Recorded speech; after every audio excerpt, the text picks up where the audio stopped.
Okay. Hey, Alex, can I say something just really quick? Yes, sir. Yesterday we had the Peace Begins at Home Summit down at the Rise Recovery. I think I sent it to many of you in this meeting. Incredible summit. It was one of a kind, global. It was done on that day. I paid for a ticket that gives me the opportunity to show it again. So I went ahead and before I left Rise Recovery, I set it up for the 14th, November 14th. Friday from we're going to starting so early, being that I can show it when I want to show it. We're going to do it from 10 or no 9 to 4. So I'm going to invite. I'll probably put an Eventbrite together because the place only holds 175 people. So anybody wants an opportunity to hear 27 incredible international speakers from all over the world. They're talking from Africa, Sri Lanka, Russia. They came from everywhere, not everywhere you can think of. These 27 speakers from 17 countries. And I want to be able to have the ability to share it with all y'all, so we can Yes. find a way to work together. If these guys can do it at a global level, we should have no problem doing it at city level. That's So, excellent. Yeah. so Yeah. just We to can. give you all, I want to set out an invitation to you all because I know this is an important meeting with important people that work with important companies, and we just need to start working together, just like these people are doing globally. And it was a very inspiring, and the few of us that showed up, we just came up, we had thousands of ideas, so we're going to start brainstorming and getting that information out to you guys as soon as possible. So thank you. Thank you. Bill, you have your hand up. I'm going to let you talk. Thank you. So I wanted to just remind everyone that on November 19th, Sacred is launching our newest project, which is going to be the largest resourcing guide for resources related to intellectual learning disabilities and other disability support. And so we're doing a 3-hour symposium.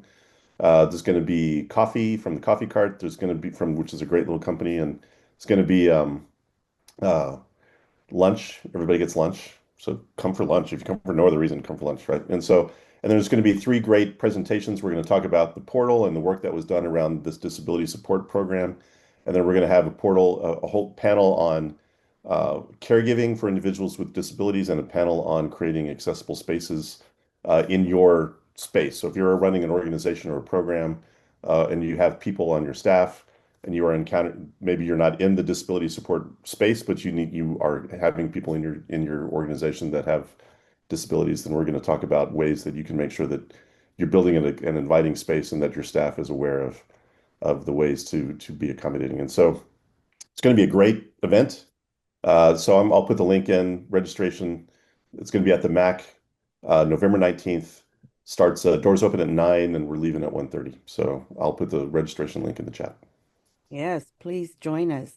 And what you say, Sam, about working together, I think everybody's kind of screaming and hollering for that. So having the information such as our portal launch and having this information. Yesterday, I went to the Health Collaboratives um, report where they put out the big old report, and that I felt like was what the participants wanted. It's like how do we work together? Because we're all deep with our you know, head down and moving forward in our work. How do we work together? And Dr. Wu and her department are trained on collective impact. And if you know about collective impact, it's how you do that work, how how do you say, wrangle the cats and how you bring people together and how you work through disagreements and different perspectives and bring it all together. So just a little shout out for Dr. Wu in that work. And I'll share that. I'm going to try to get with her um, so that we can work together intentionally and move things forward. But let's get started here. It is 8:06. Natalie, are you with us under a different name? No, I'm here. I don't Oh, know. there, Am I muted? there you go. I see you. Okay, Okay, very good. You're under 139413. that's me. Welcome, Natalie. Thank you for joining us today. And correct me if I'm wrong, Natalie, but Natalie is with DHS and works with city grants. That sounds real exciting. Not my world, Natalie, but I love it that other people are good at it. Um, so welcome, welcome. And I am just going to pass it to you and you let us know what's happening. Sure. Can y'all hear me okay? I'm using the computer audio. Okay. And I just realized I don't have my official background, so y'all are seeing notes from processes we're planning out, right? Nothing that's super private, so I think we're okay. My name is Natalie Zertucci. I am the administrator for the Contracts Management Division for the Department of Human Services, and I've been with DHS for about 5 years. And today I was asked to come here to speak to y'all because my understanding is that y'all would like kind of an overview of what the consolidated funding process is, who's eligible to apply, what are some of the current key dates that so that everyone can basically stay aware of any changes and what you need to do in case you want to apply. Is that right? Does that sound like information that we should be talking about? Sounds good to me. Everybody else got Okay. thumbs up? Okay, let's go for it. So the Department of Human Services holds what we would call the consolidated funding process about every 2 years. It's a biannual process, right? And essentially what we have done is we have combined or consolidated all funding that we have available that we can allocate out to procure services in the community from nonprofits for that collective impact in the community, right? To procure social services under some very specific long-term outcomes that we want to see in the San Antonio community. So this process is getting ready to come up. It normally happens in the spring, but this past year, council wanted to provide some additional feedback. So we pushed it back. And the current timeline for it is we are planning to release the consolidated RFP on December 1st. Okay. So if you're thinking about applying, please write that date down. December 1st will be the day that it opens. We will typically leave an RFP open for accepting proposals for about 45 days. So the closing for this RFP, meaning this is when you have to submit your proposal by, will be January 26th. Okay. Now, as we get closer, sometimes those dates are tweaked just a little bit. I don't foresee any changes happening to December 1st. Right now, we've got the deadline to submit Monday, January 26th, but I want to make sure that y'all know where to go to get information should something change. Okay. So if it's possible, I'm going to post a link in the chat, but you will want to go to sanantonio.gov/human services. And I'm going to pull that link right now. We have a section where we talk about, and we will be updating it for request for proposals. If you are interested in applying for our RFP, one of the things I want to tell you is there's work for you we recommend you do now. And that is we want you to go and make sure that you are registered as a vendor with the city of San Antonio. And I can post a link for y'all as well in the chat that will tell you where to go. Some of you may already be vendors. I would still give you a recommendation, which is go into your vendor login. Make sure that the email and contact addresses that you've registered with us are your most up to date, right? If you have a different person who's working grants or who is, drafting your proposals, make sure that they are linked to that profile, because whoever is linked to that profile, when we release on December 1st, our procurement team is going to send out mass emails to the people linked in those vendor IDs saying, this proposal is now available to you so that you may apply. Okay. And I'll pull that link as well. I posted one in the chat that will give you some information where we post our updates to the request for proposal. We even have past workshops. If you are very new to this process and you want to get a better understanding of how is this different from a grant, right? Because I want to be very clear. This is not a grant process. This is a request for proposal. It is a procurement solicitation. The city is essentially procuring or purchasing services, right? We use city funds through the awarding of grants to nonprofit entities who are providing social services, right? One of the requirements is that a nonprofit must be in operation or be considered a nonprofit for at least 1 year as of the closing date for the applications or proposals, which means your nonprofit has to show that it is been in operation as of January, for 1 year, as of January 26, 2026. Okay. Now, who's eligible to apply? If you're a 501c3, you're eligible to apply. If you've been in operation as of January 26, 2026 for 1 year, you are eligible to apply. You are eligible to apply for more than one program. If your agency is, and we've seen this, we have several delegate agencies who, if you're operating a financial assistance program, you're also operating a food program that maybe provides food to seniors, you may submit more than one proposal. Okay. Your proposals will be submitted entirely online, and I will ask everyone that if you are interested in applying, a best practice is please do not wait until the last day to submit. If the system has issues or errors, they still will close it at the set time that they close it.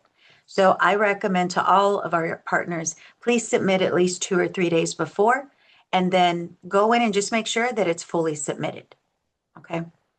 With that said, that's pretty much who's eligible to apply. I think the next thing we wanted to talk about were those current key dates. I've given you the 2 main ones, which December 1st is when it will release. January 26th is the deadline to get your proposals. Now, what happens in and around those dates that I think y'all should still remember? First off, there is a restriction on communications that begins. Right now, I can talk to all of you about the proposal, the RFP, and what's going to happen with it. Once the RFP releases, city staff is restricted from talking to y'all about it.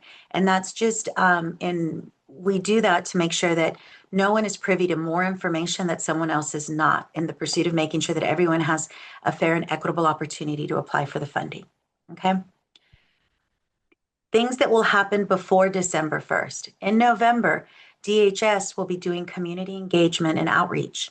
We will be working with local nonprofit funders, such as the Nonprofit Council. We will be holding some input sessions. Those will be sent out. We typically will send notices to our current delegate agencies. We'll try to post it through different communication outreach, right? Like DHS has a Facebook page. We will post it on our web pages. But we will be looking to the community to give us feedback as we get closer and closer to releasing this RFP. Be aware that those events and those things will be happening in November. Once the RFP proposal is open, we will have anywhere from 2 to 3 technical assistance workshops.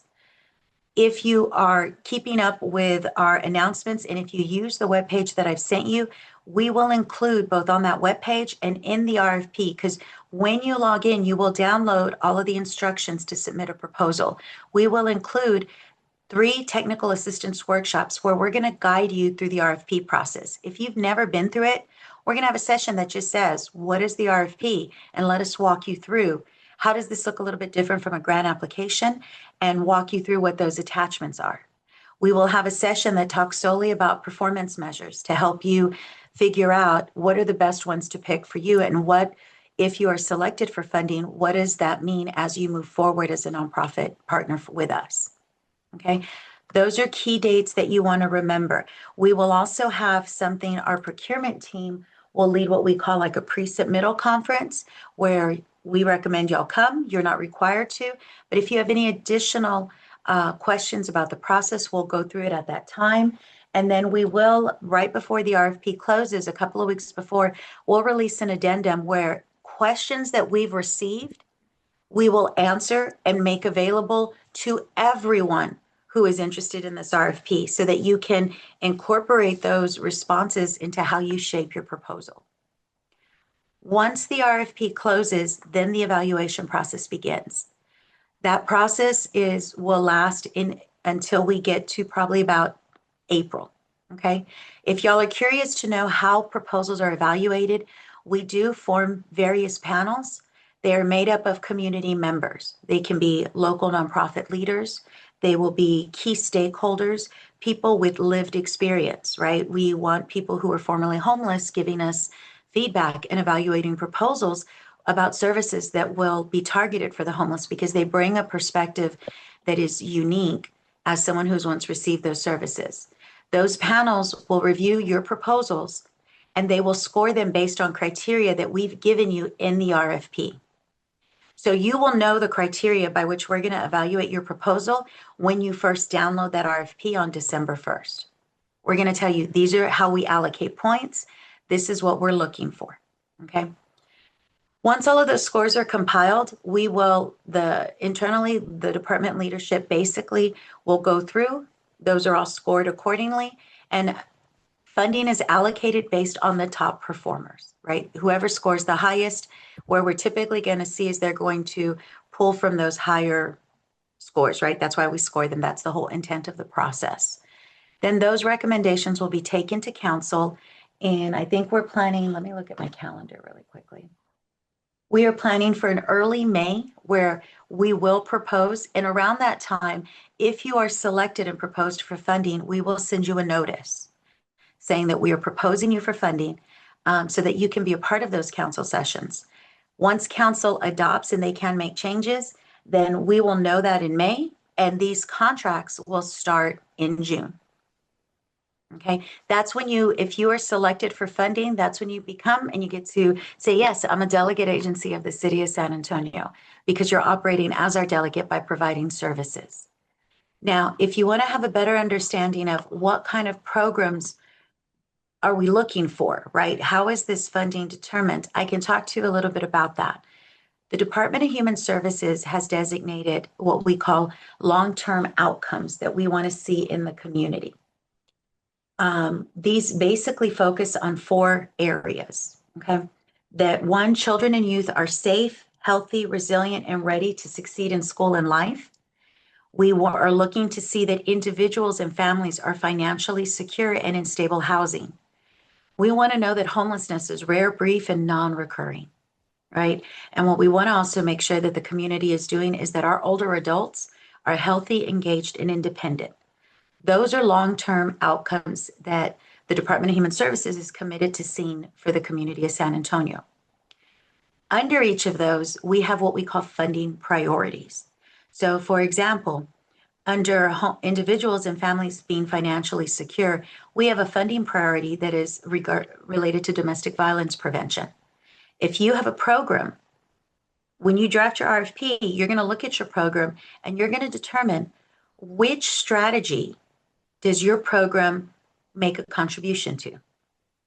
If you are providing counseling services to men and women who are fleeing from domestic violence situations, then when you submit your proposal, you have the option and you're going to select, I'm applying under individuals and families being financially secure and in stable housing under the domestic violence funding priority. Now, if that program also just provides general counseling services or a financial assistance component, nothing prevents you from also submitting a similar proposal under our financial security funding priority. And what you will see in our RFP is that under our priorities, we're going to list goals. For example, if you're applying under a financial security priority, you're essentially telling us your program is going to contribute to impacting the community in the area of financial security. So we tell you, well, our goal then is that no more than 20% of households in San Antonio receiving emergency assistance are going to return for assistance.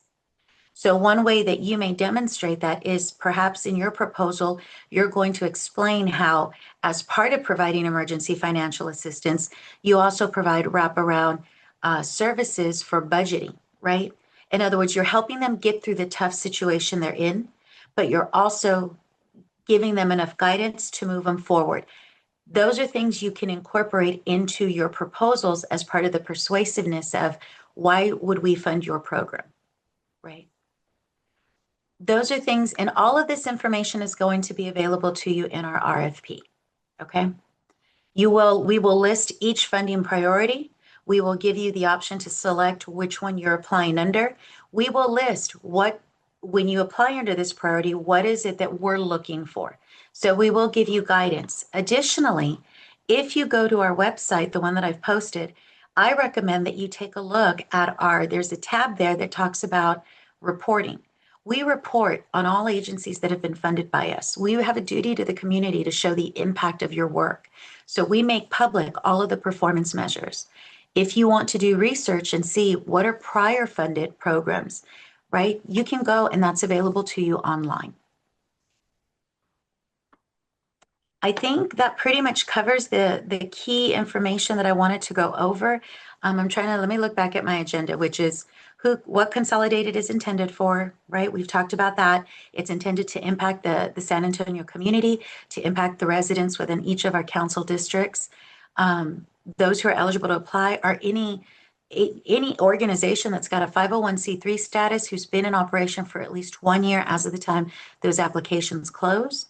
We've talked about the current key dates, and the best way for you to stay aware of any changes is make sure you've got the right email address linked to your vendor profile ID, that you have the web page that we've posted in the chat. Check it regularly. Those are the best ways for you to stay aware of what's happening.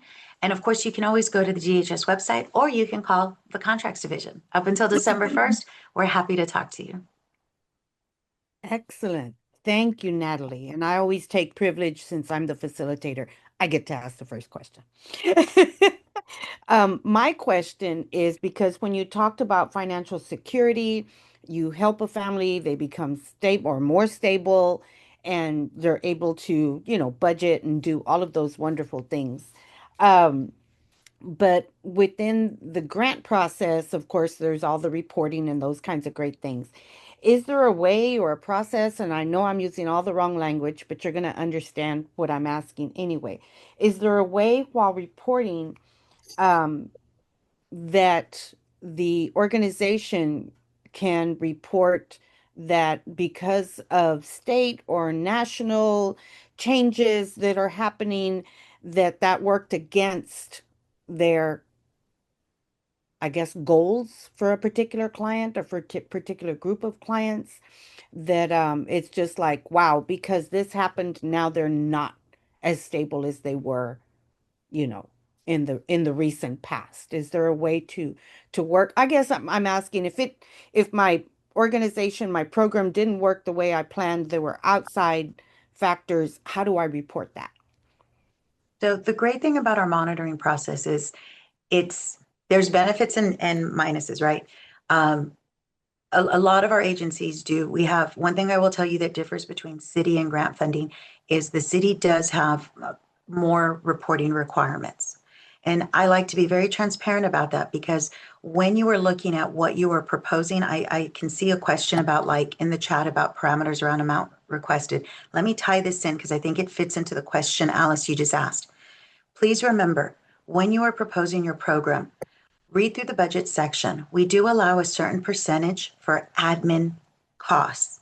Make sure you factor in that if you are to become a delegate agency, and I would hope that all of you write your proposal with the understanding that and the confidence that I am going to get funded. We know that not everyone will, but if I can give you a piece of advice, write your proposal with all the confidence that you are going to get funded, because what you put in your proposal, if we fund you, you will have to abide by what you committed to in that proposal, okay? So make sure you factor in administrative costs for reporting, okay? Because this ties to Alice's question. As you report to us throughout the year, our contracts require a monthly reporting of disaggregated client data because we used a results-based accountability method. So in your RFP, you're going to be asked to tell us how many unduplicated clients are going to be served. Let's continue with the example of a financial security program. If you're providing emergency financial assistance, right? My car broke down and I just don't have enough in my savings, right, to fix it. And if I don't get my car fixed, I can't go to work, which means my income is then impacted, right? And I don't qualify for a loan. And I'm talking about my own personal situation 20 years ago. So I know what it's like to be there.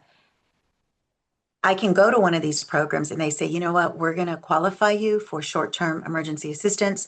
We're going to give you the $700 to fix your car, right? I'm counted as one client, okay? Now, if I come back, because your program allows me to come back, maybe you allow up to $1,000 in emergency assistance. So let's say something else happens, right? 6 months from now, I come back and I apply and you say, okay, we can qualify you again because it's a different scenario, but you only have 300 left that we can give you. I'm still only counted as one client in your total unduplicated clients served. Now, you might have a subsequent performance measure that says, what is the percentage of clients who return? And that's where you might be able to say, I came back a total of 2 transactions, but I'm 1. And the reason I explain this to you is because you're going to tell us how many total unduplicated clients you plan to serve. But Alice is right. What we saw happen in 2020, COVID struck. So we had already funded agencies. They had set targets before COVID happened, and we couldn't foresee that, and said, I'm going to serve 100 clients. Well, if you were operating a shelter, suddenly you had a social distance, and putting the required distance meant your capacity went from 100. You didn't have 100 beds to like 40 maybe now. That impacted what they reported. Alice's question is, how do I communicate that to you when something happens beyond our agency's control that impacts how we perform? We do have a way to communicate that. Every month, when you submit your data, there is an option in our system to give us some concise, and I always put concise because some of our agencies will write me like a whole thesis. And I'm like, no, that's okay. I trust you. I just need a brief understanding. But you can tell us every month, if that number looks lower than what you anticipated, you can tell us just this month. Well, and we saw this happen with COVID. This month, we had more patients come in or more clients come in with COVID. So our capacity for the number of beds available was reduced.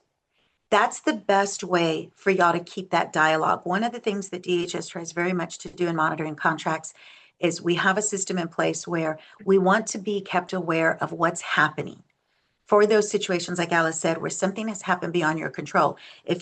We had programs who were serving foster youth. If certain state laws or federal laws were passed that impacted suddenly something you could do, you could communicate to us at the monthly level. And then every quarter, we're going to look at your target. And then we're going to issue, if you're below performance by more than 10% of that target, we're going to ask you for what we call a performance success plan. And sometimes when you're explaining what happened, you're just telling us, the law changed and now it's impacting us because we can't bring in those clients. As long as you're keeping us aware, we can then turn around and communicate that upwards if council, when they look at that data, says, why is this program underperforming? Well, we've added a note that says a new executive order was instituted that reduced the number of clients that could be referred or changed eligibility criteria. We won't change your target, but we are going to explain in the narrative those extenuating circumstances as long as you're keeping us aware of them. So yes, there is a way to communicate that to us. Beautiful. Thank you. David, do you have a question? Yes, good morning. Thank you for the presentation, and we definitely do appreciate the information. It's been, it's invaluable. I want to kind of speak from the grassroots organization's perspective and amplify Bill Neely's first question with regards to the funding model for this particular grant. I mean, is this funding model a reimbursement model, or is it going to be a drawdown model? What do you anticipate? And then to also amplify his second question, is it a one-year grant or is it a multi-year grant? Do we happen to have an idea about, those questions at the current moment? We do, and they'll all be included in the RFP. So the reason because we are a procurement and not an actual grant, we have to declare everything up front. Because when you were applied to an RFP, by application, you are implicitly stating that you can comply with the requirements that have been stated in the RFP, right? That's why we're saying we're looking for a request for proposals. It's a procurement process. So if you apply, you are telling us, even if you don't address the question specifically, you may not talk at all about insurance, but we've listed those insurance requirements. So when you submit a proposal, you are implicitly telling us, I can meet those insurance requirements if you select me, because we've given you notice of this is a requirement of it. We will state in that RFP, the current model is still intended. If y'all were keeping up with council discussions, we had proposed to try to extend it. I believe the last decision, and some of this may still be subject to change. So you're going to read it in the RFP. There will be a table that says, what is the funding looking like, right? But right now, my understanding is that we will continue with a contract term that will be for 1 year with a renewal option for a second year. Now, this first year may be a little bit different because we're pushing the RFP back. I'm waiting to confirm, but my understanding is we may actually award you starting in June for 16 months and then put you on a 12-month cycle. We'll have this fully issued in the RFP.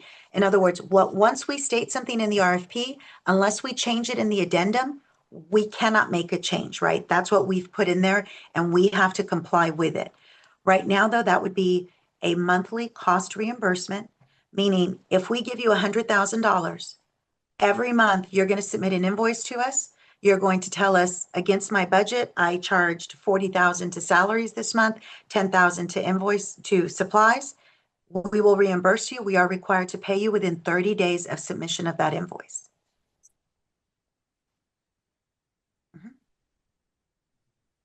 Okay, excellent. Do we have any more questions? Oh, yes, Mario. We might have one in the chat. I think there is one in the chat by Denise. She had asked, are there any parameters around the amount requested? I can tell you that we want to fund the minimum amount of 50,000. My recommendation to you as a best practice is ask for more than 50,000, because here's the key. If you ask for 100,000, we might not be able to fund that, but we can come back and offer you 75. We might be able to say, based on your scores, based on your program, based on funding available, we can give you 75,000. What we can't do is if you only ask for 100 and we really liked your program, we can't come back and say, we want to give you 50,000 more than what you asked for. Does that make sense? So I want to make sure that I'm clear on that.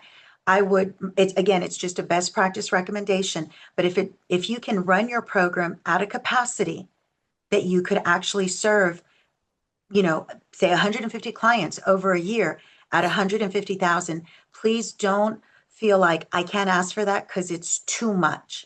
No, because what you can do is if you ask for that, and if we score you well, we might not have enough funding available to fund 150,000, but we might come back to you and say, we're going to give you 100,000 and we're going to adjust the target. If you told us 150 clients for 150,000, we might turn around and say, we can give you 100,000 and we're going to reduce your target by 100 because we recognize that cost per client ratio you have to keep. Excellent, thank you.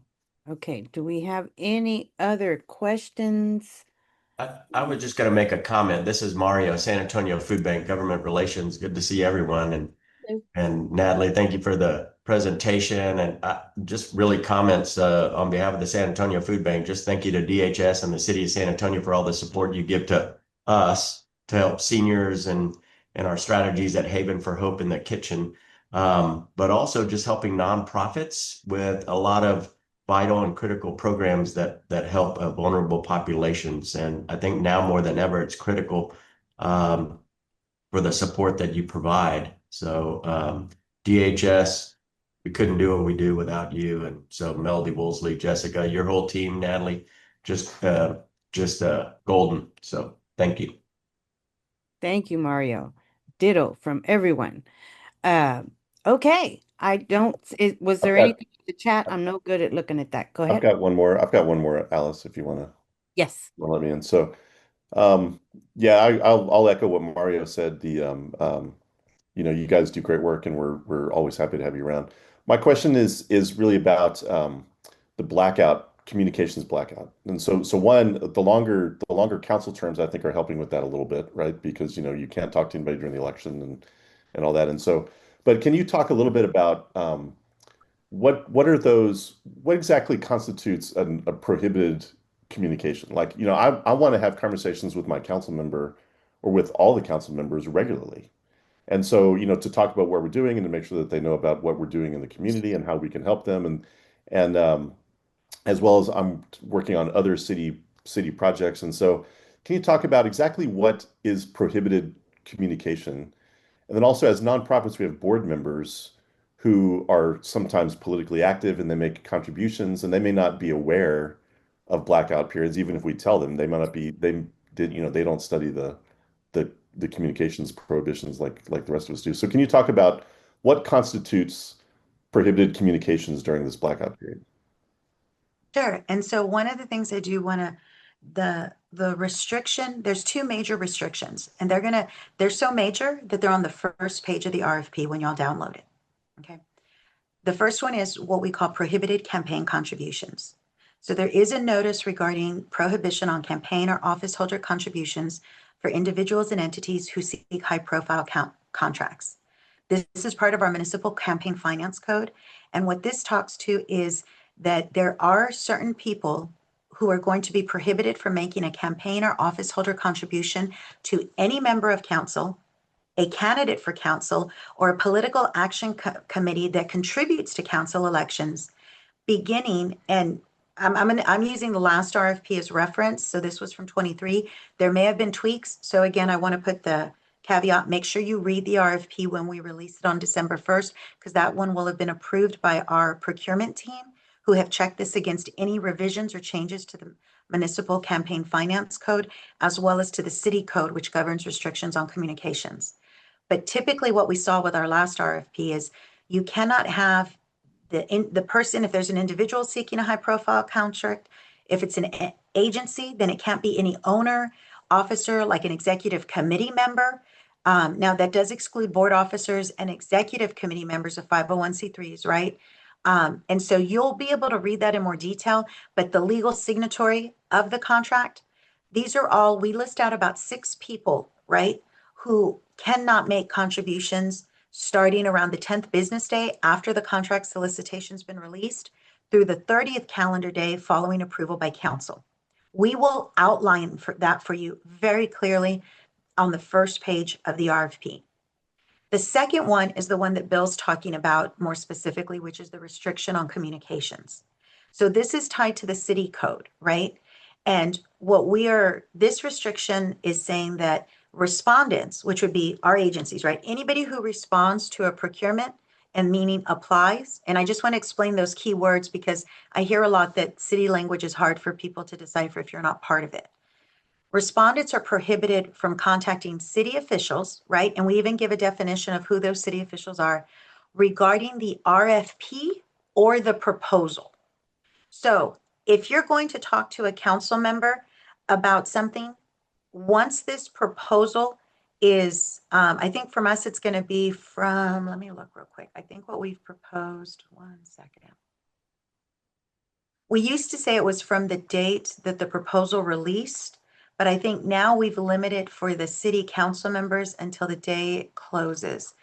But what I'd recommend is y'all, I don't want to misspeak or speak to something that I don't have. We are still in the process of drafting that.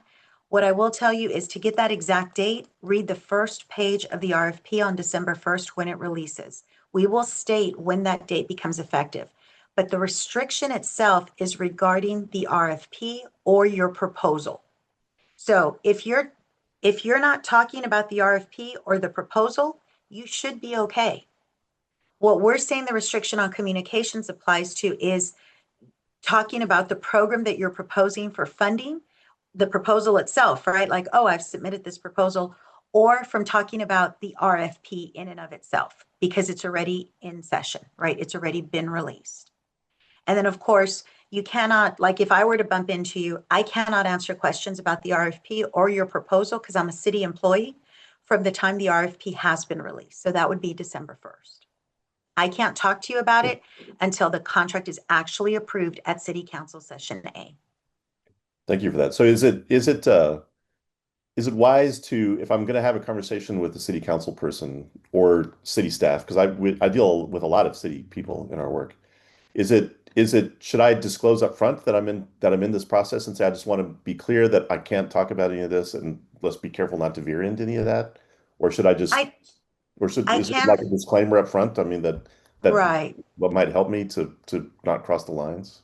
So I'm not in a position that I can give you legal counsel related to that. Course, yeah. What I would tell you though is I don't know that my own thought process from what I've seen, my own recommendation is I don't know that you need to give the disclosure up front because the moment you do, you've already brought it into conversation. Okay. What I'm saying is I think the best practice would be is if you're going and you have a meeting with council district, well, I don't want to reference any of them. I'll call it, I'm council district 12.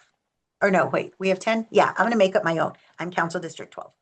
If you're coming to talk to Council District 12 and you've applied for the RFP, I think the best thing is if you're coming to talk about something totally separate, right? A whole other project, like, for example, I've submitted my proposal for emergency financial assistance, but I'm also running a case management program that has nothing to do with emergency financial assistance. If you come and talk to me, I would just talk to me about case management. If as a council member, I bring up because I'm unaware and say, well, do you also do something related to emergency financial assistance? I think at that point, the best practice would be to say, I really can't speak to that due to solicitations that are ongoing. Does that make sense? And leave it that alone. What you can also do is talk to, if you have legal counsel on your boards, you can show them the RFP and get their advice on what's the best way to approach that. But I will tell you, in our last RFP bill, we actually included additional guidance that said restrictions extend to, and I'm reading this to y'all verbatim from our 23 one, they extended to thank you letters, phone calls, emails, and any contact that results in the direct or indirect discussion of the RFP and or the proposal that's submitted by the respondent. Okay.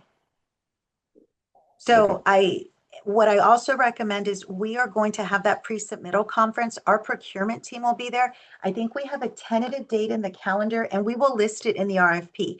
So again, my best advice to all of you is December 1st, please go and download the RFP, right? Which is all of this guidance you're going to get. It's pretty much about a 50-page document that's going to explain all of the restrictions, everything that's required, what the requirements are if you get funded under us, and it's going to have a calendar of all the key dates. Right now, we've proposed to have our pre-submittal conference on Monday, December 15th.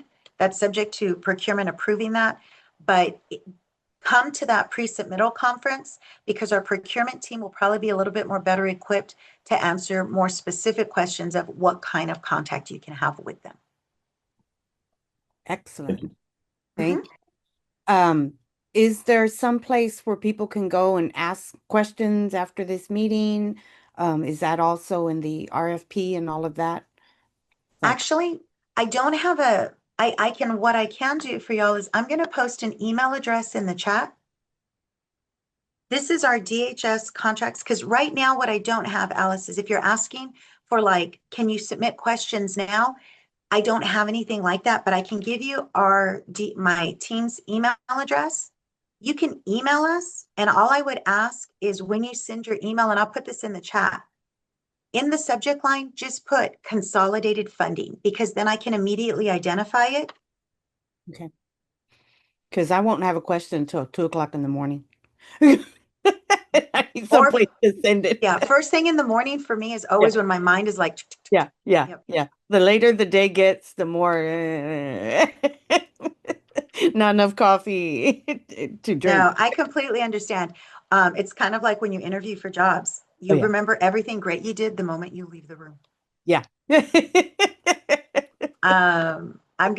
I have posted that email address, just so everyone's aware, is DHS contracts reports all together at sanantonio.gov.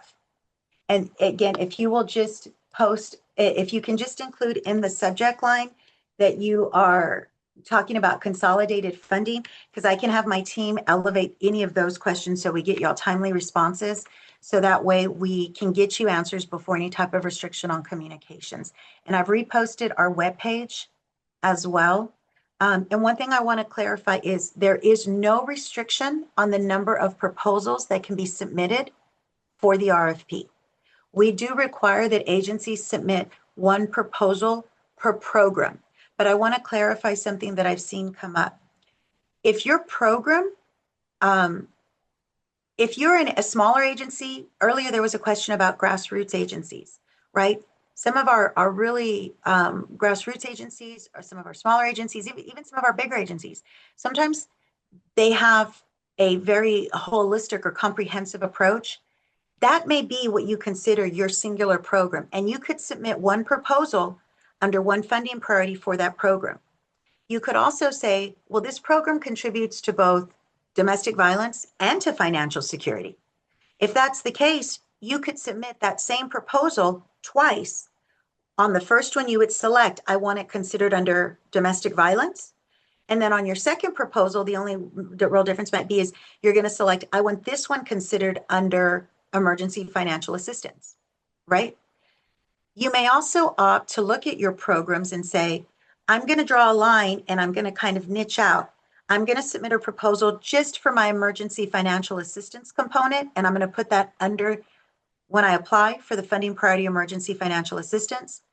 And then I'm going to carve out and create almost like another program that is my domestic violence intervention. You have those options. One of the things that I really admire about what Melody has instituted with our RFP process for DHS is we give a lot of autonomy to our agencies.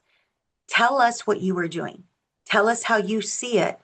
And whether it's one large program or whether it's kind of two programs that you're running that are providing services. That's entirely up to you. Beautiful. Excellent. Well, the time has flown by. It's 8:47, and I think we had one person that had to leave because everybody's glued to all this wonderful information. So we appreciate it. Thank you for the email where all of those questions that are going to come out later can be sent to. I don't see anybody's hand up right now. So respecting everybody's time. Thank you, Natalie, for all this great information. Even I understood it, and it's nothing that, yeah, no, I'd rather mow 410 with the lawnmower mower than to do this kind of stuff. I'm better with the chatty chatty. So thank you, everyone. Have a great morning, a great weekend, and we will see you next Thursday at the intersection. So thank you, guys. Have a good one. Bye-bye.